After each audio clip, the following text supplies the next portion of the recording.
Namaste and welcome.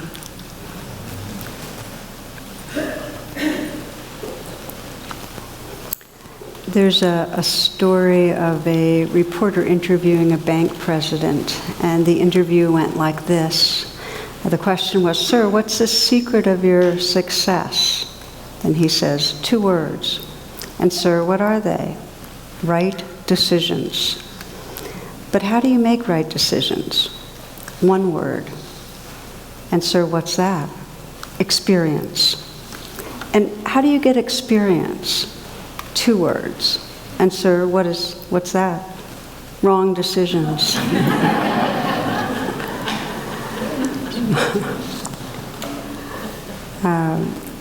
That's said briefly, that's the message of it's feedback, not failure, when stuff doesn't go our way.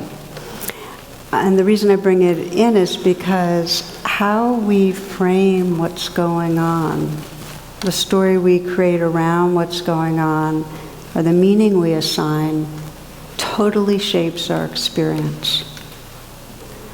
There's been some very interesting research that Kelly McGonigal reported about 4 years ago on stress, and she described tracking 30,000 people over a period of 8 years. And the question she asked was, how much stress did you have last year? Do you believe that stress is harmful for your health? And then she basically noted who died over that period of time. And here's what they found. Those who experienced a lot of stress had 43% more risk of dying, but it was only true for those that felt the stress was bad for them. Those that felt that stress was not bad for them had the lowest risk of dying. 30,000 people. It's a really interesting study that how we frame things really determines our experience. It's, as I say, it's not what's happening, it's how you're relating to it. And this goes whether you're considering it, having a divorce or getting a really bad diagnosis, or having the stocks go up or the stocks go down. It's how you're relating will determine your experience. So this is part 2 that we're doing in this class of the theme of how our stories can imprison us. And the core understanding I kind of want to start right in the beginning with is that our stories, our beliefs are a map of reality. They're not reality itself. As one teacher says, they're real but not true. They're real thoughts, they're real sound bites in our mind, but they're not the truth, the lay of the land itself. They're a map, not the territory. And some, like a road map, are useful. They get us going in a certain way that can be helpful in our life. And others are not. And they actually cause enormous suffering. So that's the bottom line. One way to think about it is that our stories are really good servants. They have the potential to be, and really terrible masters. When they're the masters, they define us. And this is the key to the whole exploration, is that our stories can keep us trapped in a very small sense of self. Or they can remind us of important ways to pay attention and to be that actually wake us up out of a confining sense of self. So that's what we'll be exploring. And one way that I think about it is that if you're suffering, you're believing a story that's not serving you. Any kind of suffering. You're believing a story that's not serving you. It's dominating you. It's defining you. So the question is, how do we know whether the stories in our mind are serving us? Can we actually have that filter where we have enough mindfulness to step back and say, hey, this is a story. What's it doing to me? Okay. And if we're hooked, how do we get unhooked? That's kind of what we'll be looking at. So in the last class, I described how whether we're looking at our collective stories or our individual stories, because we have huge amount of collective stories that inform our individual stories. When we're looking at them, the ones that cause suffering are fear-based. They're driven by fear. They're coming from our more primitive survival brain. And that survival brain's kind of is kind of overdoing it. It's out of control, and it's creating a story that's not serving us. And because the biggest domain that matters to us is relationships. You know, we are relational creatures, and we live and die because of relationships. That's the arena that our stories are most poignant about. You know, who are we in relationship to other people? And the core of a story that is causing suffering is usually either I'm bad, I'm wrong, or you're bad, you're wrong. That's kind of what it comes down to. I know I'm being very simplistic, but it's the reason I'm being simplistic is that to begin to investigate your stories, you need some flags. So the flag of should be different. I should be different, or you should be different. I am wrong. I need to change. You're wrong. That's a sign that there's a story that's confining you.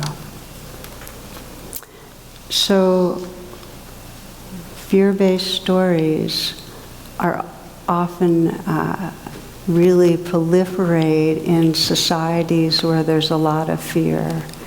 And if you look at our contemporary society, well, what does fear come from? It's when we feel separate. We feel like we don't belong. And we're in a society that does not nurture togetherness. No. It does not nurture a sense of cooperation and collaboration. There's more of an emphasis on competition and being the best and beating out other people, and a lot of hierarchy that we buy into that really makes it hard to trust a true belonging.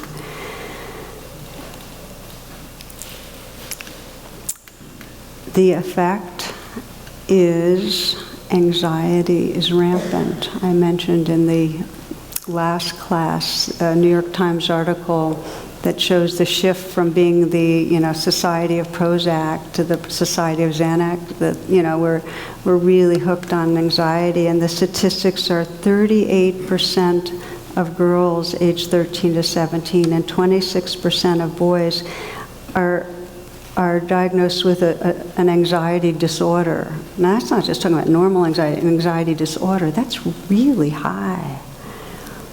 So in our families, our caregivers have their anxieties about themselves, about the children doing well, and so it often interferes with the kind of bonding and attunement that makes for secure belonging. So we all develop what I sometimes describe as these spacesuit selves, these egos that underneath its insecurity, and the spacesuit self is navigating to try to feel better. And it needs to be there to get through a difficult environment where there's not an innate sense of belonging, and to cope with those unmet needs for feeling connected. And the single greatest spacesuit activity that we engage in are the stories that we generate. Our fear-based stories are the major way this ego self is trying to cope. So just to give you a sense of it, in this New York Times article, one woman writes about texting a friend in Oregon about an impending visit, and when there was no response right away, she posted on Twitter to her 16,000 plus followers the following. She said, "I don't hear from my friend for a day. My thought, they don't want to be my friend anymore." And then she's developed this hashtag called "This is what anxiety feels like," and it just caught fire, and people started sending in all their experiences of anxiety and their stories for what was anxiety like for them. One said, finding even the littlest changes in people's behavior around you and thinking they hate you. How quickly our story is, if you're acting grumpy or critical, it's about me. Always feeling you're a bad friend although you did nothing wrong. How many of us have a story that we're always letting other people down? You don't even have to raise your hand on that, you know? So when fear-based stories dominate the map, it basically means, when we're living in them, it means we're identified with the spacesuit. We're identified with our ego. And we're forgetting the love that's here and the awareness that shines through. We're forgetting who we are. And when we're inside fear-based stories, we're perceiving other people as spacesuit selves. We're forgetting their subjectivity and that the eyes that are looking at you have the same deep longing to connect, the same sentience. We forget when we're in those stories. They contract our being. So I've worked with a lot of people, including myself, who are aware of the stories that we're telling ourselves to some degree, and yet they're really hard to let go of. They have a deep groove in the psyche. So I'd like to look at how come they're so tenacious. How come these stories just persist and persist? And the way they keep going is that we are continually looping thoughts and feelings. So we have a fear thought, and it creates a biochemistry of fear that then generates more thoughts. So we can spend a lot of time lost in thoughts that in some way are keeping an atmosphere going of anxiety. We're just very repetitious. One cartoon I've always loved has got this guy who's about to drive into a desert and says, you and your own tedious thoughts next 200 miles, you know.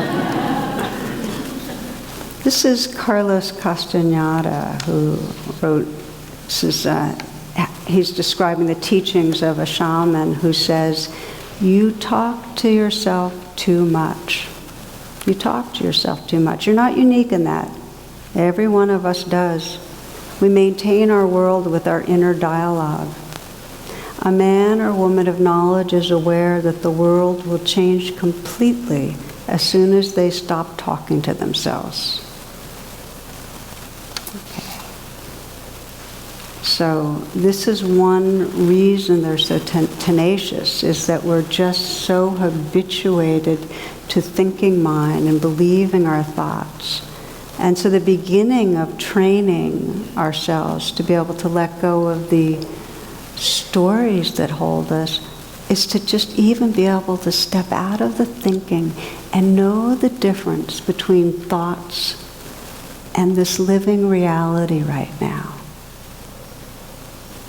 The difference between any idea we have and this moment that is just vibrant, sensations, sounds, awareness, to know the difference.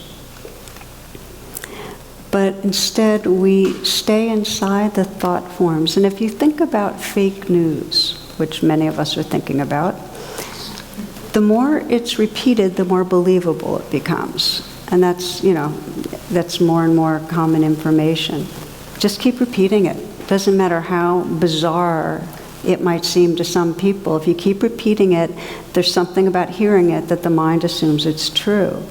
And it's interesting that mental corrections alone don't work. What that means is if somebody puts out fake news and you correct it, it actually amplifies the belief in it. Interesting to me. And it's kind of, as Einstein put it, you can't solve a problem on the same level it's created. You can't respond to an untrue story with another story that's trying to correct it, which is why affirmations generally don't work that well, because the story's in our body by that point. Our body is feeling and believing it in a visceral way. So one reason the stories that limit us are so tenacious, we keep repeating them, deep grooves in the brain. The second is that we avoid opening to the vulnerability underneath them. Consider this. If our story is something like, I believe anyone I meet, if they get to know me, will reject me. And then we're saying, well, stop staying in the idea and come into your body. Well, what do you think's in your body at that moment? Fear, shame. The last place we want to go is into the body and feel what's there, even though if we learn to do it, we'd actually discover a presence that gave us a lot more wisdom and space and reality. But you have to go through the energy in the body. So we avoid the vulnerability there. Another reason the stories survive so well is that the stories that really keep us hitched, the ones that have a lot of vulnerability around them, we don't share with others. We don't bring into a wider container to let them ventilate and have the benefit of more awareness. We keep them to ourselves, which means we get more identified with them. You know, I've seen especially when I was working a lot as a clinical psychologist, that when a person was able to name something they felt really, really ashamed about, something where they had a story of just how deeply bad they were, that actually was a sign to me they were beginning to not be so identified with the story. Does that make sense to you? Okay, so naming out loud, and we're not inclined to do that for the stories that really have us hooked. And the last piece I'll say on why they're so tenacious, we hold on to them because they give us a sense of control. We'd rather feel like we have a map than no map. We'd rather feel like we know the bad news and are ready for something and maybe can do something than not being sure. We don't want uncertainty. So it gives a false illusion of control to keep running these stories. So what motivates us? You know, why would we be spending time right now on this? What motivates us is that as we begin to deepen our attention, we start sensing just how much suffering there is, being identified as a deficient, unlovable self. You know, we see the conditioning to perpetuate, but we start getting, as it's said, that we're loyal to our suffering. That we keep rerunning the stories, that we're being really loyal to our suffering, but there's some sense of another possibility. So I'm naming this because it takes a lot of motivation to begin to really shine a light on our stories and to be able to start opening to what's underneath them. It takes courage. I like the language of Mark Nepo, the poet, who's described it as an exquisite risk. To become more intimate with truth means we take the exquisite risk of going underneath the stories. Okay, so the first step, to become aware that we're telling ourselves a fear-based story. That we've framed life as a problem, we've framed ourselves as a problem and the effect that's happening. And if this is motivating you, if you're feeling like, yeah, I'd actually like to catch on to the stories that really have me hooked, start with ones that aren't so charged, just to get the knack of going, okay, here's a story that I'm believing that's making me feel more contracted.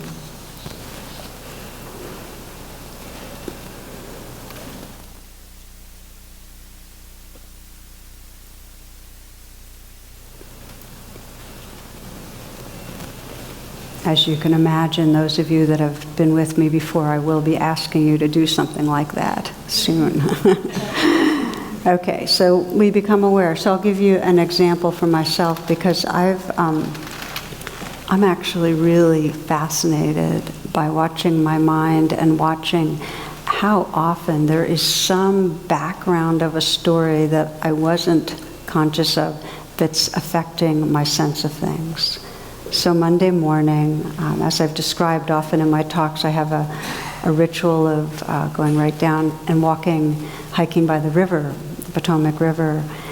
And then I often will do a standing meditation by the river, sit on some rocks. And I got still, and I encountered this huge wave of fatigue, and it's been really chronic. I've had, for several weeks now, I've just been aware of consistent fatigue at a more intense and oppressive level than usual. So my mind started circling around with the typical, what's causing this? How come it's happening? And what do I need to do about it? And so on. And then I watched that, and because I was officially meditating, I was standing there trying to meditate, I went, okay, I'm talking to myself here. And what's the story? And what's the real assumption here in the story? And the assumption was that I'm caught in something bad right now. Something bad is happening. And it shouldn't be happening. It's like a bad thing to be happening. And I'm in some way complicit, like I caused it in some way.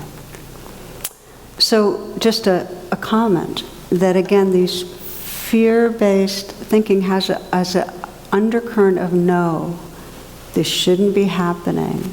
No, this is wrong. No, I'm wrong. This is bad. It shouldn't be. Okay, so there I am, and underneath, so I say, okay, a story, and there's a lot of no's around it. It shouldn't be happening. What's actually going on? Got into my body, and it was feeling that weighty, achy, I feel when I'm really fatigued, kind of like a pain or pressure in my heart. It's just real weighty. My mind's fuzzy. It's unpleasant. So I just say, okay, unpleasant. And there's a little more quiet and a little more kind of opening into a witnessing versus the oppressed, beleaguered, fatigued self. That's the beginning of a shift. But then thinking again, and the thinking went, yeah, but if I don't pay attention to this, I won't take the steps to fix it. And so I really have to pay attention in order to fix it.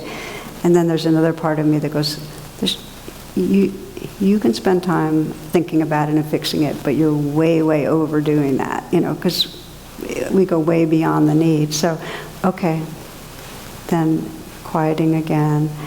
And just sensing, okay, it feels oppressive, it feels unpleasant, and more, the who I was the awareness, witnessing, and just sensing, oh, this is hard. This being, this organism's struggling right now. So with that witnessing, there was kindness, just a bit of compassion. The question comes up, if nothing's wrong, if there's no story of something being wrong, then what's here? And you can ask yourself that. You can ask yourself that right now, because it's really right at the heart of what we're looking at. If we step out of any story that something's wrong with how things are, they should be different, then what's here?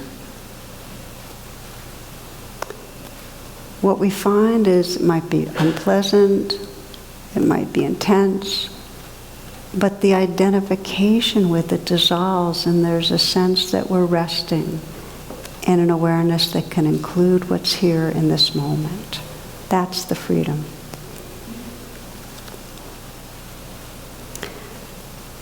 The clear revelation for me on Monday morning was that as long as there was any undercurrent of a story that I shouldn't be feeling this, there was no way to have compassion.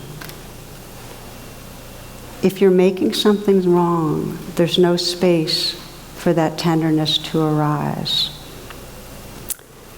Okay, so in Western psychology, one form of one practice comes out of narrative psychology, and it describes just the power of the narratives we have about our life, where I came from, where I'm going, what's happening now. And again, these narratives we have, they can be useful. They can be an interesting map. They can be a map that inspires us. But so often, the narrative is something we're either grasping onto because underneath we're sensing something's wrong, or it's a narrative that takes away our sense of possibility and openness. My husband Jonathan has a resume, and it's on his website and elsewhere, and up until a couple of years ago, it just was there. It says his name, MA, CSA. And then a couple of years ago, somebody finally asked him, okay, well, what's CSA? I get the MA. And with great dignity, he explained it was the Cub Scouts of America. I have to tell you, under his past employment, he had a long list. The final one was Certified Pesticide Applicator for the state of Illinois, expired. So we latch on to our narratives, and again, they can either be to cover up, or they can be in some way so narrow they keep us down. The most toxic stories are the ones that have a real negative narrative about our whole trajectory. It's the conclusions we've made of what's possible, and it's when we've seen our patterns repeat and we lose hope and think, this is it, I'm doomed to always be like this, etc. One woman I worked with some time ago had gone through a lot of changes in a very short time over a couple of years, really brought a lot of this practice of mindfulness and compassion to trauma, so a lot of dramatic changes. But periodically she'd get this wave of depression, and with that depression would come flooding the old stories that were really negative, and a lot of self-destructive thoughts, even some suicidal thoughts, a lot of darkness. And then the story she'd wrap around all of that would be, this shouldn't be happening if I was really getting better. This wouldn't be happening. This means something's basically broken. I'll never heal. I'll never be happy. And then defeated. Okay? It's kind of a despair. So that was the pattern. It's back. You know, the demons are back, and this is a downward spiral. If I thought I was doing better, I was deluding myself, that kind of thing. So I'm giving this example because I want to give to you an example of how the narrative can absolutely entrap us when we have that stretch. So we work together, and as I described, you know, in working with myself, the first step is, okay, this is a story. Just notice there's a story and it's having a major effect on you. And then you have to start investigating, well, what's under that story right now? And this is the courageous part, okay? Because when there's a story, a fear story, there's fear. And for her, when she started investigating, it was a dark, hollow place of ache and fear and shame. And kind of being with that. And when she sensed, so what did that very young, desperate place need?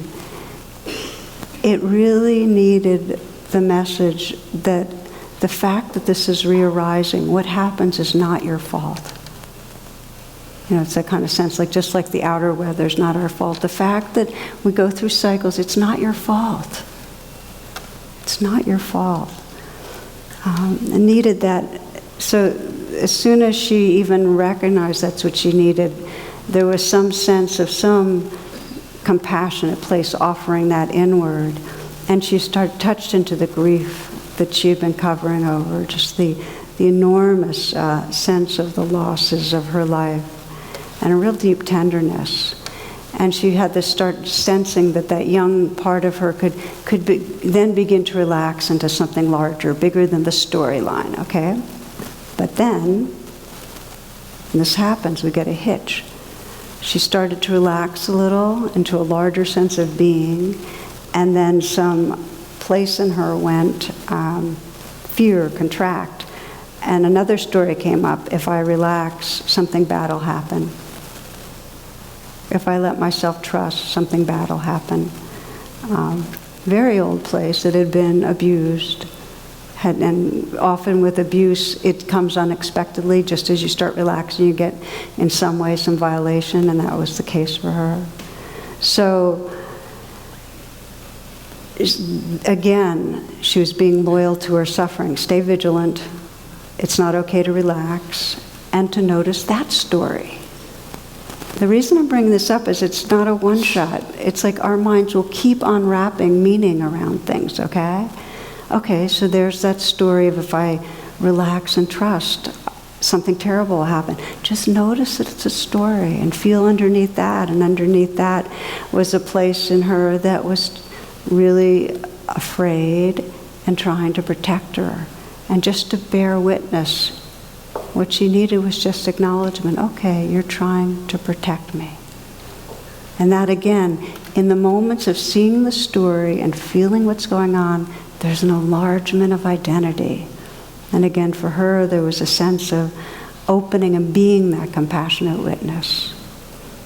And when she wrote me an email the next morning, she said, I'm resting in a larger space with the compassionate witness. And it's more the truth of who I am than the small self in the story. And she used the language, I don't need to be so loyal to my suffering. I don't need to be so loyal to my suffering.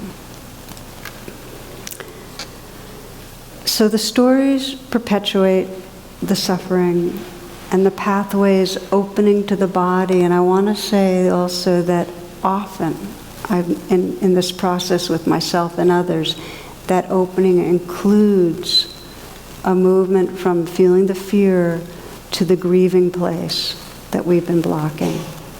And the grieving is actually, the sadness and grief is actually a sign of dissolving and opening.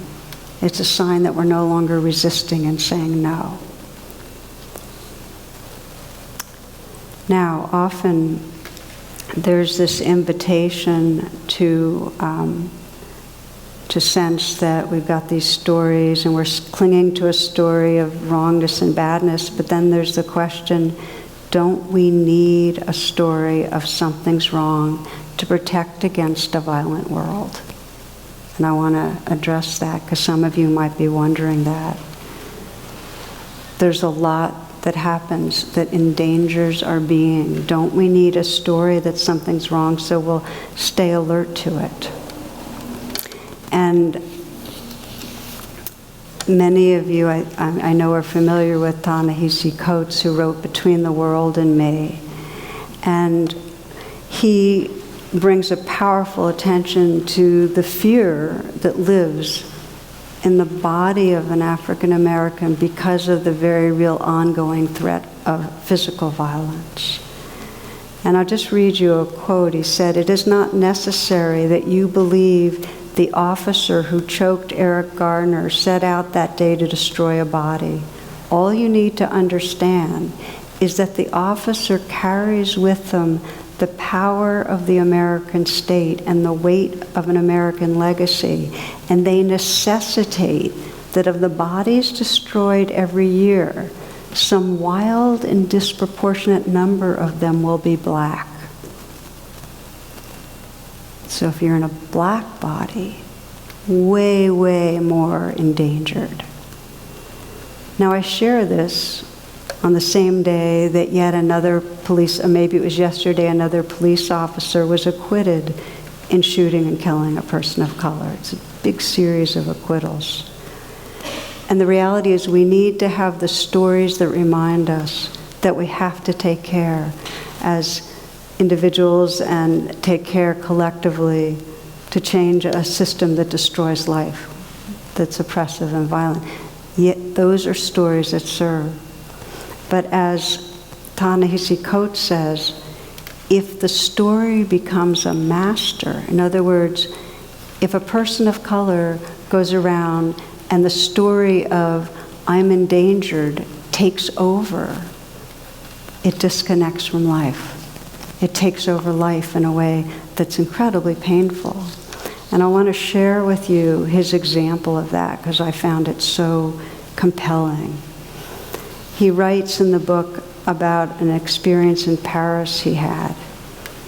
And by the way, the whole book is him sharing with his son the way people of color live with fear for bodily self. But this is the first time out of the country for him, and he described how hard it was for him to shake that fear and mistrust. He says a few weeks into the trip, he made a friend who wanted to improve English, and he wanted to improve French. So he describes at one point meeting up with this man and going to an outdoor cafe, and the friend orders some wine and a heaping platter of meats and bread and cheese, and then pays. And all the time he's thinking, hey, this is some elaborate ritual to get an angle on me. His friend wanted to show him the architecture of a building, so he guides him down the street. They take a walk together. Meanwhile, he's waiting for the guy to slip into an alley where some dudes will be waiting to attack. This is what he brought with him. He said, but my new friend simply showed me the building, shook my hand, gave a fine bonne soirée, and walked off into the wide open night. And watching him walk away, I felt that I had missed part of the experience because my eyes were made in Baltimore, because my eyes were blindfolded by fear. What I wanted was to put as much distance between you and that blinding fear as possible.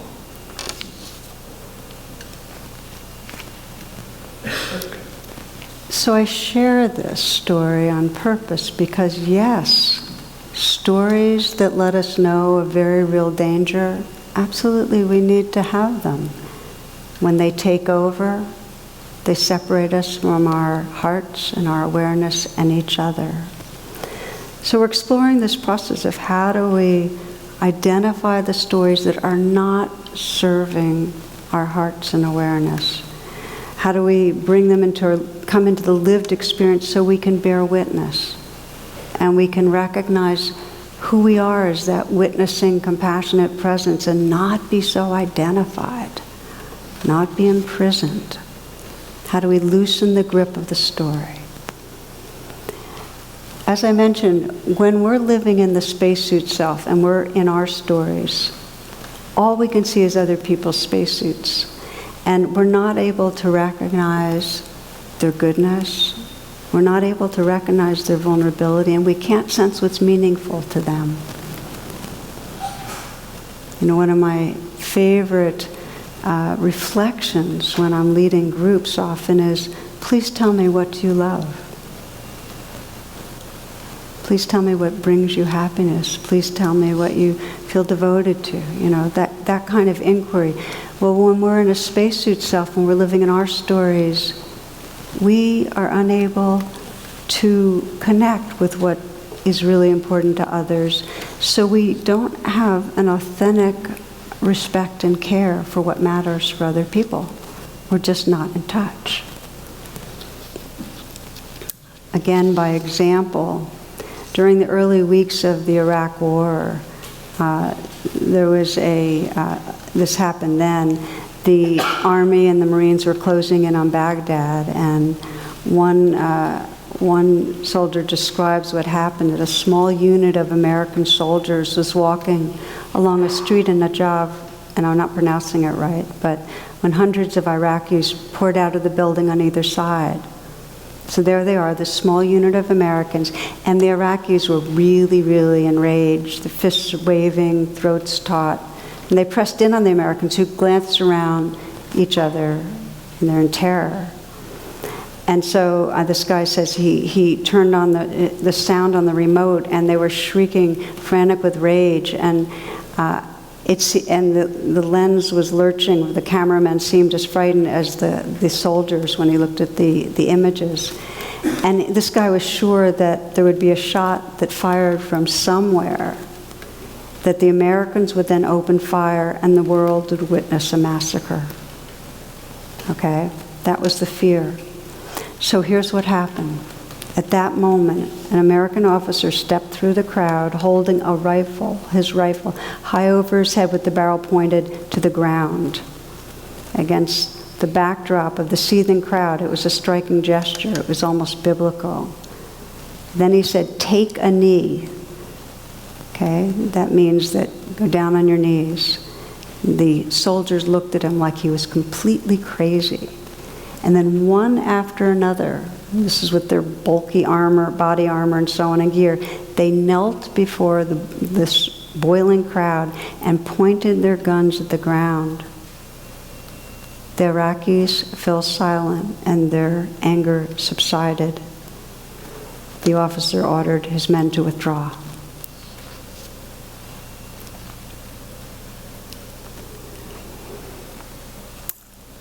if we're going to have peace on this earth, we need to get to know others and what matters to them and respect it. And that means getting outside of our own fear-based story, which might lead us to say, that person's threatening and the way to go at it is to shoot, which is the mentality often of those top of the hierarchy. When we start to live outside the confines of our story, we're open to new information, and we can grow, and we can experience a deeper reality. Not just with ourselves, we can end up connecting. We can't really connect with others if we're living inside our story of what's wrong. It doesn't matter if we're not officially blaming them. If it's what's wrong with me, we're still afraid to be vulnerable and real, because somebody else will end up rejecting us. So my final story for you tonight is an illustration again of the possibility of and what happens when we're starting to step out of our stories. And this is, I found this in Krapaletio, which is by Scott McClanahan. He says one time a man, I'm paraphrasing part of it, left home. He had argued with his mother and father the day before he left. They spoke horrible words to one another, and he left without saying goodbye. He had been gone many years, even spent time in jail. Years later, when he finally got out of jail, he wondered if his mother and father were even alive, and how they were holding what had been said, and how they were relating to where he had wound up. Were they ashamed? Were they enraged? He wrote to them and told them he'd be coming home on a specific day the following week. He said if they wanted to see him and were not angry, not blaming him anymore, not ashamed, they should put a blanket on the clothesline and he would know to come inside. If the blanket was missing, he would know that he was not welcome. He would know to turn back. And he told them he hoped they were in good health. The man arrived by rail the next week. He was nervous when he stepped off the train. There was no one there to meet him. He walked up the worn path towards the home place and thought about the past. He thought about his time in jail. He thought about how angry or ashamed his parents must have been. He thought about the horrible words they spoke. He was just about to turn around and go back to where he came from when he saw a blanket in a tree. He kept walking. He saw another blanket. He kept walking. He saw another blanket. Then he turned towards home, and the house was covered with blankets. The yard was covered in blankets. The clothesline was covered in blankets. The path to the door was covered in blankets. His parents were standing there, and they were welcoming him inside.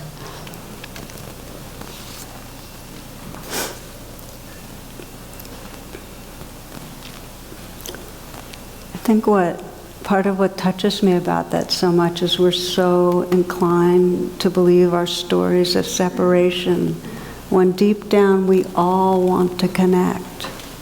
Deep down. We may be too afraid to make the gesture and put out the blanket, but that's what we long for.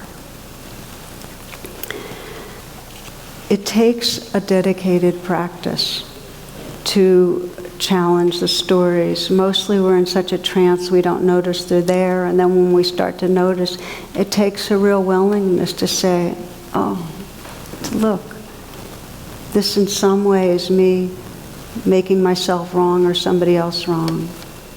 This is the shouldn't be happening story.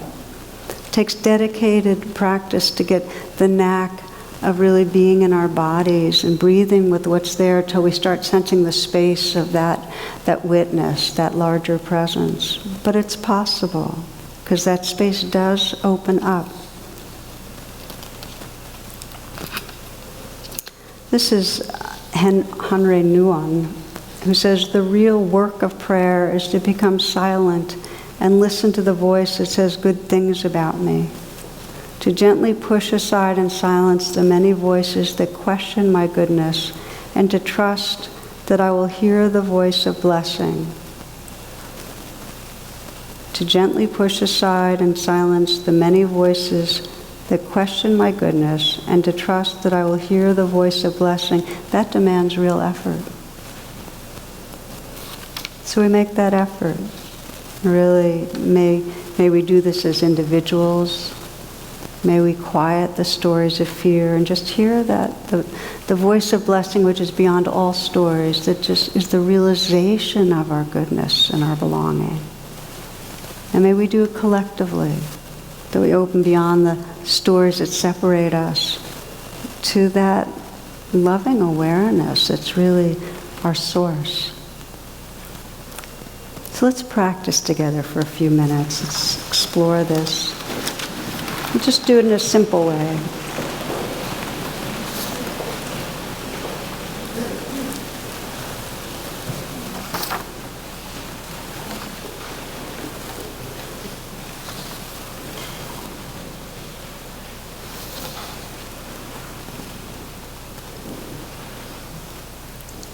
You might bring to mind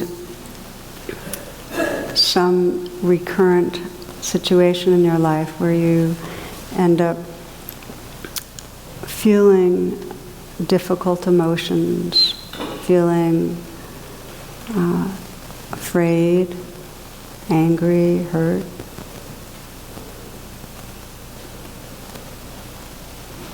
Some situation that triggers you.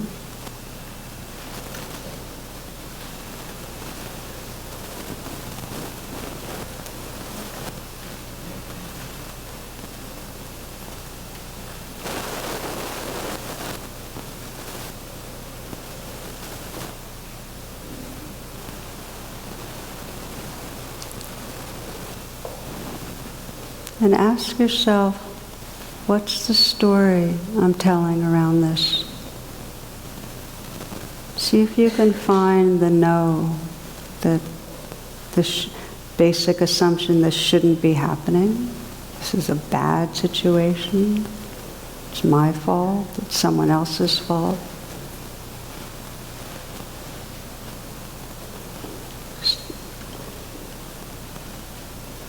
What's the no? This is wrong.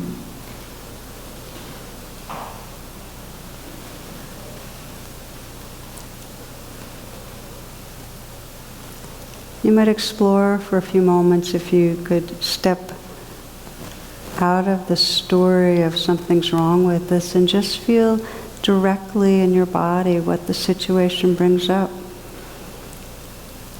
with the simple intention of being with and breathing with kindly whatever's there. Very simple right now. If you feel it's bringing up fear underneath, or shame, or hurt, if it helps you to put your hand on your heart to keep company with what's here, breathe with it and feel it. And sense that you're contacting what's under the story and regarding it with a very kind witnessing. Okay, so this is what's here. It might be very, very unpleasant, but the witness, the kindness can include it.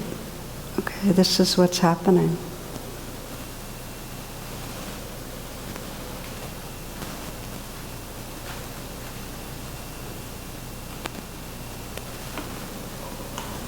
So this is the movement from the story, believing the story, to witnessing and holding the feelings underneath them with kindness.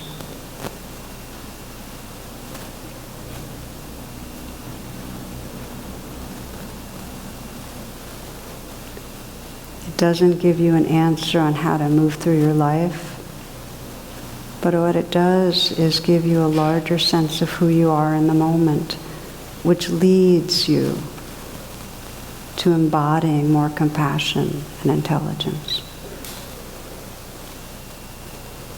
A simple presence with what's here.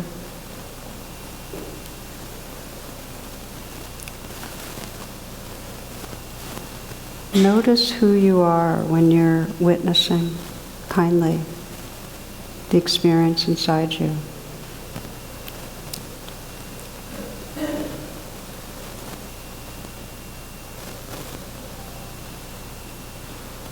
What's the goodness that's inherent in witnessing kindly?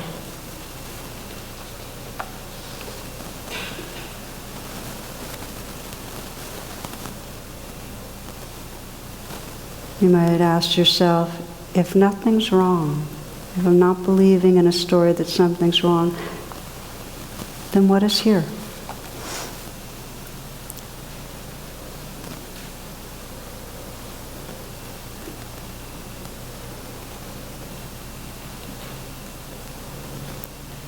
Then just let go.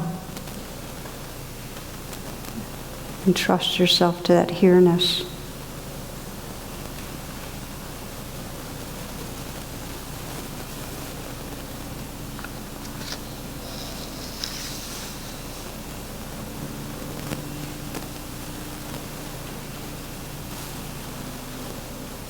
And as you move through the days and weeks to come, and you find yourself stuck, you can ask that question, well, what am I telling myself? What story?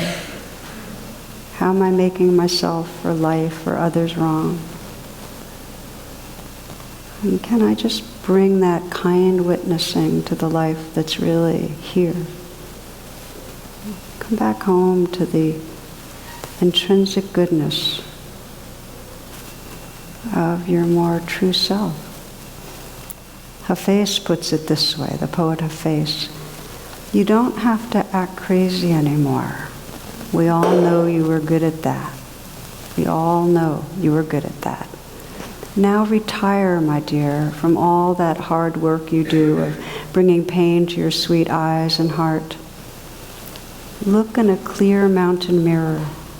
See the beautiful ancient warrior and the divine elements you always carry inside. Look in a clear mountain mirror. See the beautiful ancient warrior and the divine elements you always carry inside.